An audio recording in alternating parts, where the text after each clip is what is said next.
انا قلت من الاول دي مضيعه للوقت. الجينيوس بتاعنا هو اللي هيخلص. اهو وصل. ازيك يا جينيس، اخبارك ايه؟ تمام يا جينيوس، عامل ايه؟ كله كويس. النهارده هنتكلم عن الديفاي اللي هو بيسمى بالديسنترلايزد فاينانس. ده طبعا ترم معروف جدا في الكريبتو، وفي بروجيكتس قوية جدا.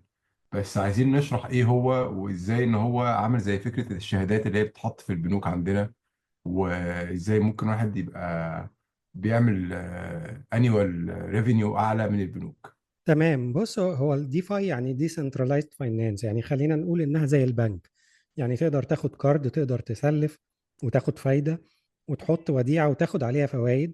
بس طبعا في فرق بين البانكينج سيستم وبين الديفاي، فخلينا نشوف الفروق دي بتبقى في ايه بالظبط. ماشي. اولا، الديفاي اكسسبل لاي حد، يعني ملوش اجراءات، مفيش روتين.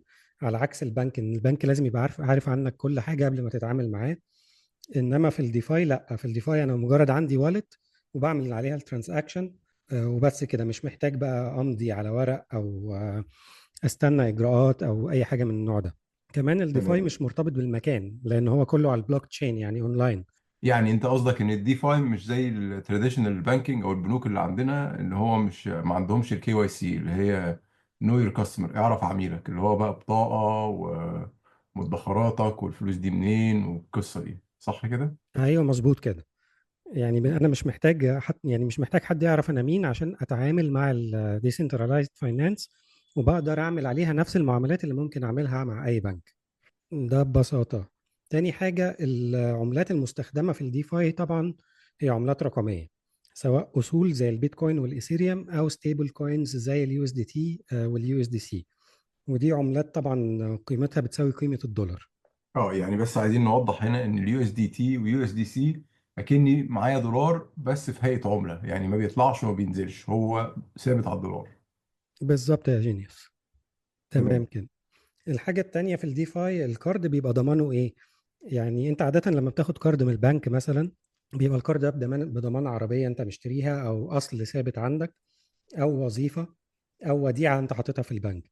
في الديفاي الكارد بيبقى بضمان العملات الرقميه اللي انت بتمتلكها. يعني تمام. مثلا انا عندي واحد بيتكوين، ممكن احط البيتكوين ده كضمان للكارد اللي انا هاخده على الواحد بيتكوين، بحيث ان طيب، انا البيتكوين ده عاده اللي بيحصل في الديفاي، لو البيتكوين ده سعره نزل عن حد معين بيحصل لي تصفيه. يعني ما هو بقى العقد. ده السؤال اللي كنت عايز اقوله. اه انا اتفضل. بقى لو عامل واخد كارد على البيتكوين بتاعي، هي تمام. بقى ايه المميزات وايه المخاوف في الحتة دي؟ المميزات ان انا هاخد فايده اعلى من البنك. دي مش هاخد فايده، هاخد بضمان الكارد ده فلوس استثمرها في العملات الرقميه. فانا كده ما خسرتش البيتكوين بتاعي، انا حاطه ضمان واخد كارد، والكارد ده انا بستعمله في ان انا بستثمر في عملات تانية مثلا، فنسبه العائد على الارباح ممكن تبقى ازيد بكتير من ان انا اخد كارد من البنك. بس المخاطر فين بقى؟ ان انا ايه. البيتكوين عندي لو نزل عن سعر معين بيحصل لي حاجه اسمها تصفيه او ليكويديشن، بخسر البيتكوين اللي انا حطيته كضمان. وعادة الكارد اللي أنا باخده مقابل البيتكوين طبعا بيبقى أقل بكتير من قيمة الواحد بيتكوين اللي أنا حطيته.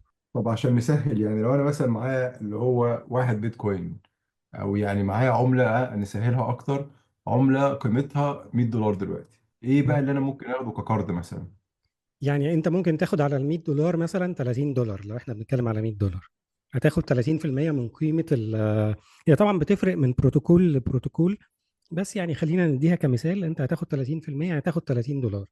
هتروح انت واخد ال $30 دول مستثمر بيهم مثلا في الايثيريوم، فانت كده احتفظت بالبيتكوين بتاعك، واستثمرت ال $30 في عملة تانية جابت لك عائد. بعد كده بتسدد الكارد بتاعك اللي هم ال $30، وبتاخد ال $100 اللي انت تمام. حطيته. كلام جميل. طيب لو انا مش عايز بقى ان انا اخد قرض، لو انا بس انا عايز اخد مثلا فايدة، هل في الاوبشن ده؟ اه، في الاوبشن ده. انت بتعمل حاجة اسمها لوكينج او ستيكينج، وده بالظبط زي شهادة البنك، والفايدة عليه احيانا في الديفاي بتكون اعلى بكتير من فايدة البنك. ده يا اه. اما بيكون محدد بمدة زمنية، او بيكون غير محدد وتقدر تفك اللوك في اي وقت، فده تمام. طبعا وارد. بس ده بقى طيب. هياخدنا لحته ليها علاقه بمخاطر الديفاي او مشاكله ايه. حلو، ما هو انا كنت جاي لك في ده، فاتفضل انت بقى قول لنا. طيب، هو بص، الديفاي تجربه جديده شويه، وكله بيتعمل يعني بيعتمد على السمارت كونتراكتس. وكل المعاملات بتحصل على البلوك تشين، ففي نسبة مخاطرة عالية جدا. ليه؟ لأنه معرض للاختراق، على عكس البانكينج سيستم بيكون متأمن أكتر بكتير. فبالتالي وارد جدا إن أنت تخسر كل فلوسك في الديفاي، ومفيش أي ضمانات لأي تعويض. فدي أكبر مشكلة بتواجه الديفاي حاليا. يعني انا ممكن اكون عامل كل حاجه زي ما الكتاب بيقول على البروتوكول بتاع الديفاي، وبرضه يحصل اختراق، اخسر انا كل حاجه. اه طبعا. ليه بقى؟ لان أو هي بتيجي من ناحيتين. اولا انت مش عارف مين صاحب السمارت كونتراكت. ممكن يكون اللي عامل السمارت كونتراكت ده اصلا عامل فيه ثغره بحيث ان هو بعد كده يصفي الفلوس اللي اتعمل لها لوج جواه.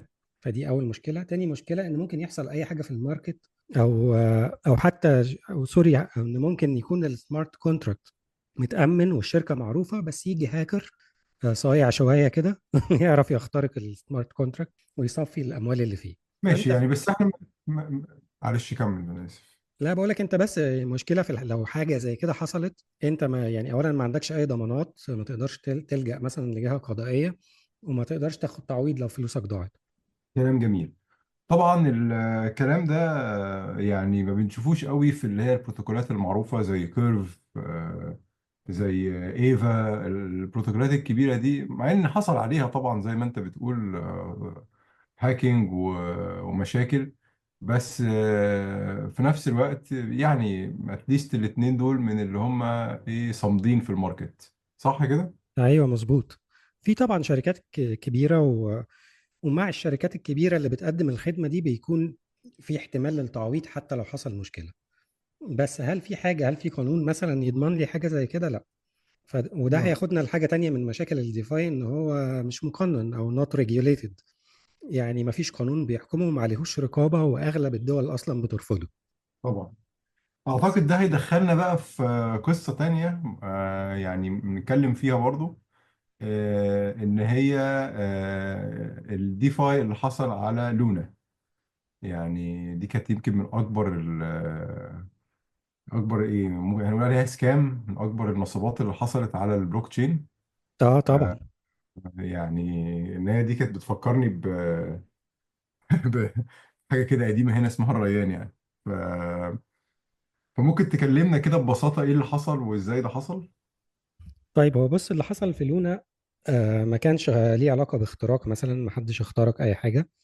بس هم كان عندهم ستيبل كوين اللي احنا لسه متكلمين عليه زي اليو اس دي تي، خاص بيهم. والستيبل كوين ده حصل له ديباج. ديباج يعني ايه؟ يعني ما بقاش واحد ستيبل كوين يساوي $1، ابتدى ينزل بقى يساوي أقل من الدولار. طبعا. فالناس ابتدت تسحب فلوسها بسرعة جدا من البروتوكول، وده أدى لأن الستيبل كوين ينزل أكتر. بدل ما بقى يساوي $1 بقى يساوي 20 سنت أو أقل. اه فالناس اللي ما لحقتش تسحب فلوسها طبعا خسرت كل حاجة. ده اه باختصار حصل. يعني. وده طبعا حصل خسائر رهيبه في الموضوع ده. كان الكوين اي ثينك اسمه يو اس تي، كان أيوه بالظبط. كان خسائر هو بملايين طبعا. اعتقد ان العمله اللي انت كنت بتتكلم عليها دي اللي هي اللي حصل لها دي بيجنج، بس عشان الناس لو حابه تبص كان اسمها يو اس تي. أيوه مظبوط. تمام. يعني اوفر اي ثينك ان الموضوع ده يعني، يعني لما حد يقعد يتكلم اللي هو ازاي الناس ممكن تقضي على الفقر مستقبليا، او ان هو الناس ازاي يبقى عندها دخل مختلف لو هم مش قادرين يروحوا البنك او كلام من ده. انا بشوف ان الدي فاي دي حل فعلا يعني فاليد، بس طبعا احنا لسه في اوله. ماشي، عايزين بقى نتكلم. ما احنا في الدي فاي نتكلم بقى الحكومة الأمريكية بتعمل ايه في الموضوع ده. طيب بص، ده بقى الري اوف لايت. يعني احنا بنقول الديفاي لسه في اوله وفي مخاطر، بس انا لما ابتدي اشوف دول بتتبنى التكنولوجي وبتطبقها، فانا ساعتها ممكن ايه اقول لا، ان احنا في المستقبل ممكن نعتمد عليه بشكل اكبر وبشكل افضل بكتير. فانا اللي شايفه ان من ساعه ترامب ما جه رئيس وهو بيحول بوصله امريكا للكريبتو والبلوك تشين، مؤخرا هو اطلق منصه للديفاي خاصه بيه.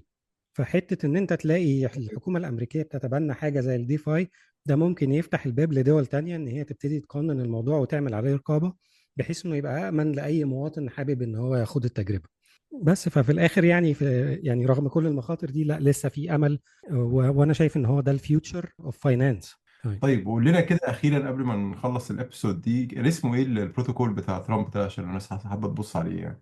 اسمه World Liberty Financial WLF. ايوه هو دبليو ال اف. شكرا يا جينيوس، كان لقاء جميل وسعدت بلقائك كالعاده، وحلقات جايه بقى كتير ان شاء الله. إن شاء الله يا جينيوس، أشوفك على خير إن شاء الله. يلا مع السلامة.